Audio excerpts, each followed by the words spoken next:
Oh my goodness, everyone. Hello, hello. It's nice to take the moment that I will have to spend in sacred space um, with you at this solar eclipse of the new moon. That's a weird way of saying it, but things feel really weird right now. Um, New moon solar eclipse is what I'm trying to say. In both sidereal and tropical Virgo, September 21st, 2025. Max occlusion will be at 1:41 p.m. Sunday, which is tomorrow for me. Navratri will begin on Monday, September 22nd. I will leave a link to Menika's meditation and fasting class at Shivananda for anyone who would like to observe the 9 nights of the goddess.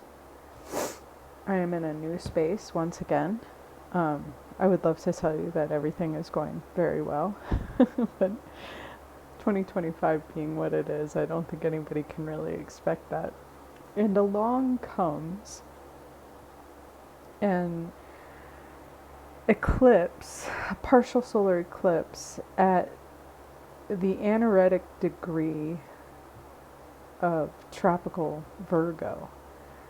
So the sun and moon are with Mercury, and they're opposite Saturn in Pisces. Tons of planets at anaretic or near anaretic degrees. Mars is at 29 Libra. Saturn is at 28 Pisces. Uranus is at 1 degree of Gemini, and Pluto is opposite, also at 1 degree. I think Aquarius, I'm sorry you guys, I have fever brain. I think I've been very sick for the last couple of days, and so bear with me on this one. Everything is a little out of whack. Interestingly enough, the part of fortune in that tropical chart is in Sagittarius on the ascendant. And so this is dealing with our ideas about purity, our ideas about hygiene, health,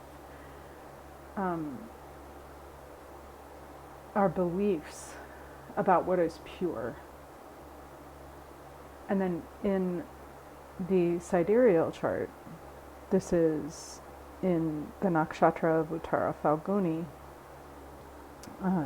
the Sri Yantra, right? This is the symbol of the masculine and feminine that come together. It's the marriage star in Virgo, a purity of relationship, a purity of unity, a cycle of purification, of being true unto oneself and therefore unto another when we join. Part of fortune here is very interestingly in Scorpio, and the eclipsing node, which is Ketu, south node in both charts, is in Leo. So this has something to do with leadership and leaders, as eclipses usually do. They deal more with leadership and leaders than they do with normal individuals like us, but that doesn't mean it can't be a really feisty time in life, and it certainly is in mine.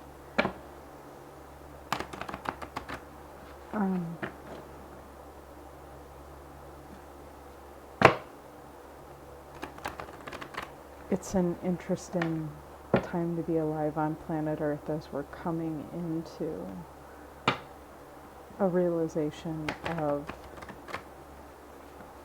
what it means to be human on this planet, what it means to be conscious, and perhaps for the first time in history, consciously choosing to evolve or not. We may have been the first organism ever to do this, or there may have been others in our past. But we got this far, so let's see how far we get going. Om Zoom Durgaya Namaha, Om Shri Mahalakshmi Namaha, Om Aim Saraswati Namaha, Om, Om, Om. Usually we do these readings after the new moon comes to, well, it's not fullness, but, comes to its greatest connection. And I can't do that this time. I hope you understand. It's not my favorite thing, but with any luck, the reading will guide us anyway. In this reading, we are boundaries. This reduces to a 1. This is about the spiritual self and closure of a cycle. Protection.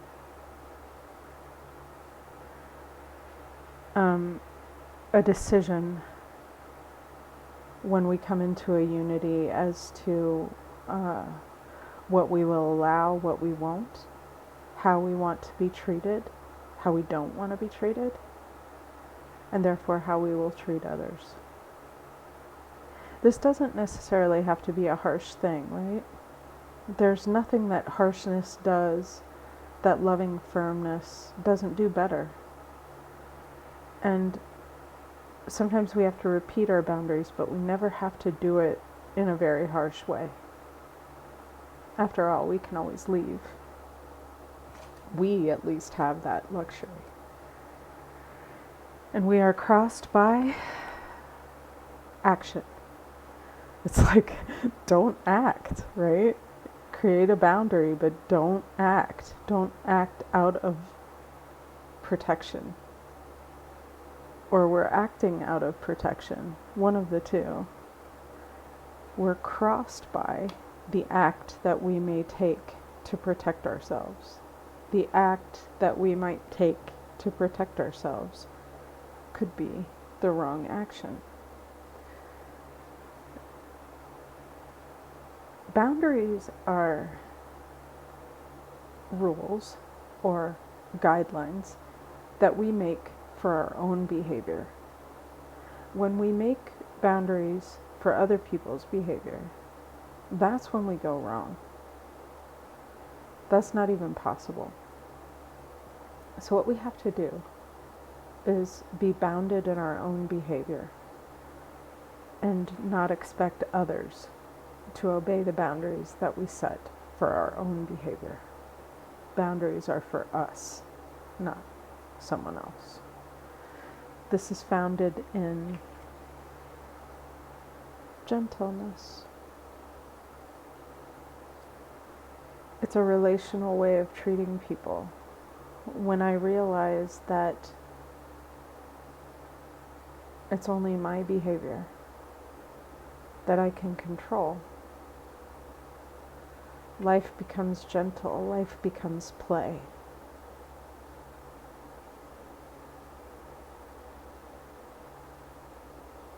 It's crowned by innocence. The difficulty of remaining innocent in times like this, in staying undivided, staying unsided, and realizing, right, like the Sri Yantra says, this is a unity. We are not divided here.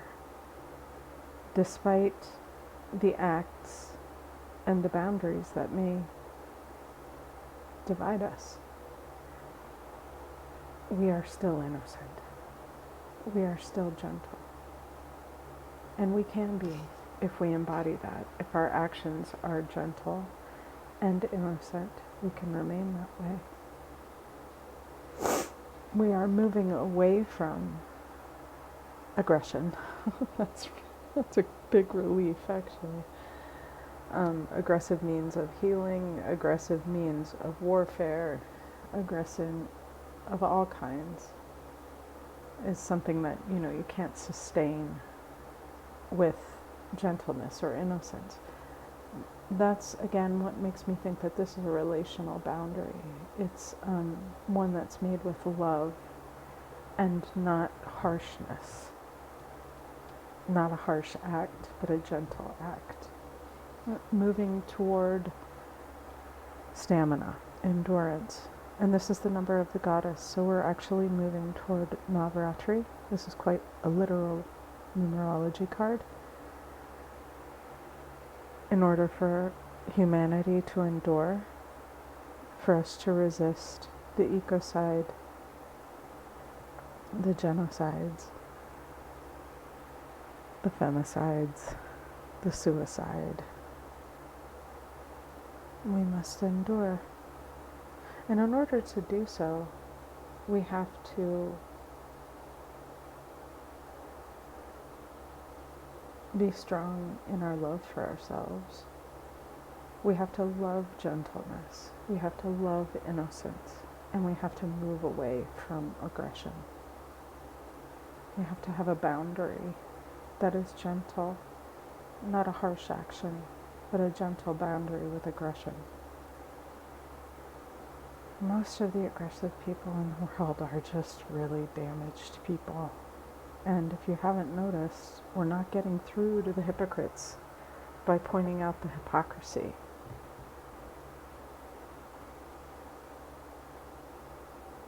Loving kindness is the only way through. Compassion is the only way through.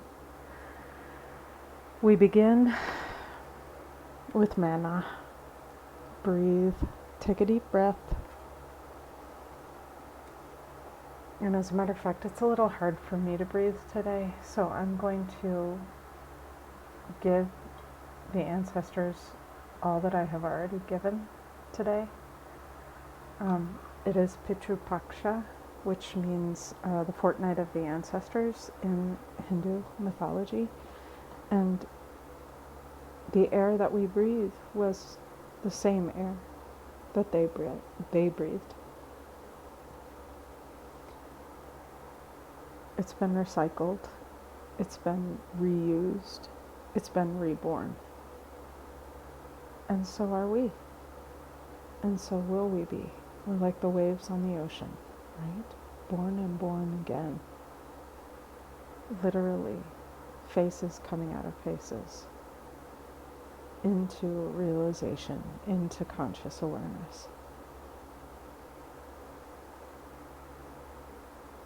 Pranayama, meditation, and fasting course with Menaka is a great way to observe that as we begin Navratri. All around us, ego. It's interesting that it's a 7 card because ego is a healing stage, right? It is a part of individuation that we have to have. It's so I don't put the food in your mouth, I put the food in my mouth. Otherwise, we would never leave the oneness, we would never leave the unity. But we come here for a purpose. And that purpose is mysterious, is not surprising to us. But it is a stage of our learning. And it is all around us now. Fever pitch. Heightened, egoic centrality, xenophobia, right? This is our challenge, and it is all around us. We both hope and fear. Oh, the messenger, stealth. And this represents so many things right now, from AI and surveillance and just general ill will that we have toward each other, to deeper understanding of where we really are. In the Native American story, Weasel was sent into the white man's camp to tell them, to report, like to be the spy, and had to return and tell the Native Americans what it saw. The guns, the plans, the genocides. And we both hope and fear this truth. We both hope and fear knowing our true selves, our ability to adapt in any situation, our ability to remain gentle and innocent and enduring in the face of aggression, and we fear the aggression, the pain, the suffering.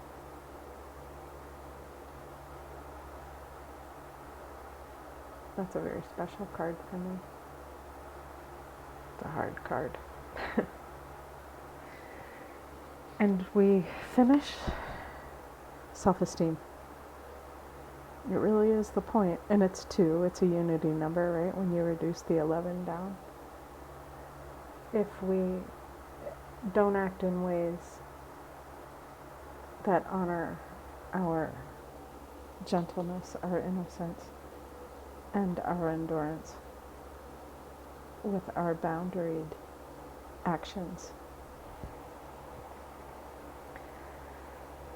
or if we fail to act,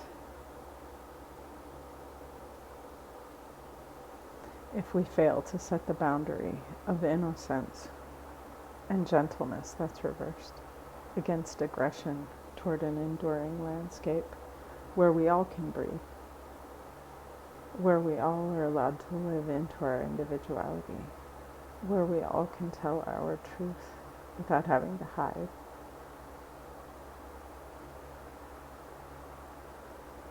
We will not end with a sense of self-love, but another way. All of this in service of course, Mother Earth. Ma Durga. And it reduces back down to the 1.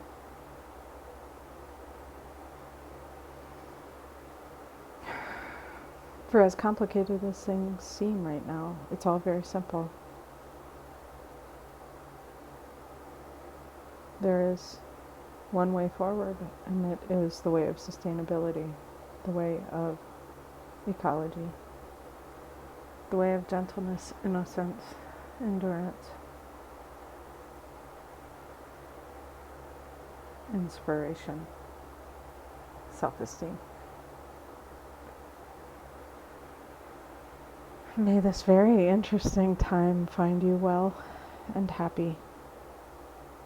And I will catch up with you at the full moon. Thank you so much for your time and attention.